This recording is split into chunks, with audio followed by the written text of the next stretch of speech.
You wake up drowning in your own mouth, not in a sexy way. Your tongue is dry, your breath smells like a haunted vending machine, and there's a metallic taste coating your gums like aluminum foil over rotisserie chicken. You blink once, twice, the ceiling doesn't move, but your heart's pounding like you've just outrun a bear, a hungry one, wearing Crocs. Thirst claws its way down your throat like a tiny cactus is doing a cartwheel in your esophagus. You stumble to the sink. Your hand shakes as you twist the faucet. The water tastes like salvation, but it doesn't help. You drink. Again, still dry, you chug. Still parched. You could drink Niagara and still feel like a raisin that lost the will to live. Welcome to type 1 diabetes, or maybe type 2, doesn't matter. Your pancreas gave up on you faster than your last situationship. And yes, this is just the beginning. The funny thing, you didn't notice at first. Nobody does.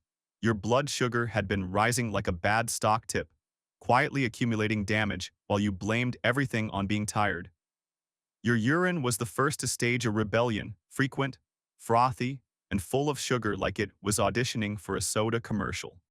You thought it was dehydration, or maybe that weird detox tea.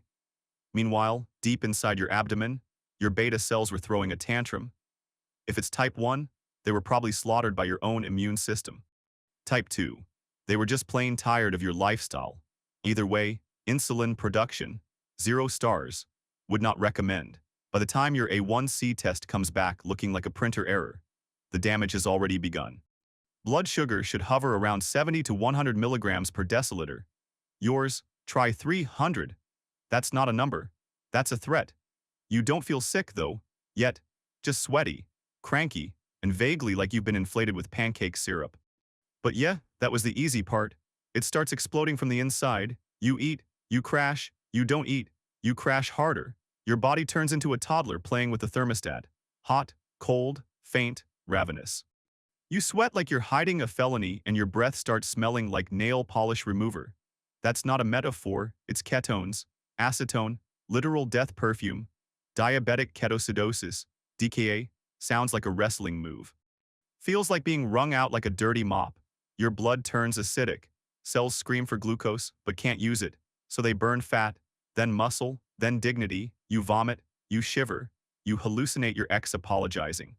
That part might be the fever. Fun fact, 1 in 4 people with type 1 diabetes are diagnosed in DKA. Basically, your intro to the disease is a crash course in organ failure. The ER smells like antiseptic and old regret. Your Roman 4 drips in like a broken faucet, while a nurse pokes your finger for the 8th time in an hour. You ask, "Am I dying?" She smiles politely, "We're stabilizing you." Translation, you're not dead yet. But don't get comfortable. Welcome to the club. Here's your glucose monitor, your insulin pen, and your mandatory daily existential crisis. Your life becomes a numbers game. Blood sugar checks. Carbohydrate counts. Injection doses. Repeat. Inject. Calculate. Regret. The pharmacy becomes your new Tinder. You're swiping on insulin brands like you're choosing who gets to save your pancreas today. Lantus, Humalog, Novolog. Each one more expensive than your rent. And the insulin itself, sure, it's life-saving, also sticky, annoying, and unpredictable. It's not a cure, it's a leash tight around your neck. Pro tip, insulin sensitivity varies with stress, exercise, hormones, the moon, and whether or not Mercury is in retrograde. You stab yourself 5 times a day and still end up either shaking like a wet chihuahua or slipping into a coma. Diabetes doesn't care. Diabetes is an improv actor. Every performance, different, all of them dangerous. You ask your doctor, "Will this get better?" They hand you a pamphlet. It's titled, "Living with Chronic Illness." Yeah, great, you try. Oh, how you try. Meal prepping, logging carbs, setting alarms. You live like a cyborg now, calculating ratios before every bite. 15 grams of carbs equals 1 unit of insulin, unless you're stressed or sick, or slightly more alive than usual. You exercise. Your glucose drops to 40. You panic, eat 6 gummy bears like they're sacred relics. You stop exercising. Your glucose spikes to 280. You panic, inject, overshoot, and end up slurring your words on the kitchen floor at 2 a.m., sweating through your shirt while chewing stale crackers like a raccoon in detox. You wear a CGM continuous glucose monitor because apparently, being a walking barcode is the dream now. It beeps at you constantly in meetings, during sex, at funerals. You silence the alarm. It returns 30 seconds later. Low glucose, high glucose. You're a disappointment. Okay, maybe not that last one, but it feels like it. You cry, the monitor beeps again, mood, stabbed and judged, complications. Oh baby, you haven't even started collecting them. Neuropathy, your feet tingle like they've made a bad life choice. Retinopathy, your eyes blur and burn and bleed like a B horror movie. Nephropathy. Your kidneys whisper, we might leave soon. Over time, high glucose damages blood vessels. Small ones, large ones, doesn't matter. Diabetic foot ulcers. A sentence worse than death for your sneakers. And yeah, amputation is not just a threat, it's a possibility. Oh, and don't forget, cardiovascular disease risk is 2 to 4 times higher in diabetics. Why stop at sugar drama when you can toss in heart attacks too? Sex life, well, if you're lucky, it's just complicated. Erectile dysfunction or vaginal dryness join the party like uninvited ghosts. And infections, you get UTIs just by thinking about dirty bathrooms. You bring all this up to your endocrinologist, they nod, maintain better control, they say.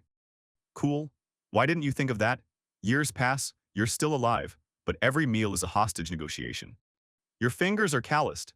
Your stomach has so many scar dots it looks like a bad connect, the dots puzzle. You've named your CGM. His name is Greg, you hate him. He still beeps. You've mastered calculating carbs in your sleep. You know what 37 grams looks like by sight. You can recite your last 3 A1C readings like they're your social security number, and still, your numbers swing like a mood disorder on a pogo stick. One week, you're a blood sugar god. Next week, you eat a banana and end up in a rage spiral. Your friends say things like, at least it's manageable, right? You smile, then excuse yourself to go bleed into a plastic strip again. Yes, Karen, manageable. Like juggling flaming swords while blindfolded during an earthquake. The punchline, there's no cure. Sure, they're working on artificial pancreases, stem cell magic, and biotech implants. But right now, it's just you, and the insulin, and Greg, and the daily knowledge that if you screw up, just once, it could mean blindness, dialysis, coma, or death. Congratulations, you survived. But now, every granola bar is a potential murder weapon.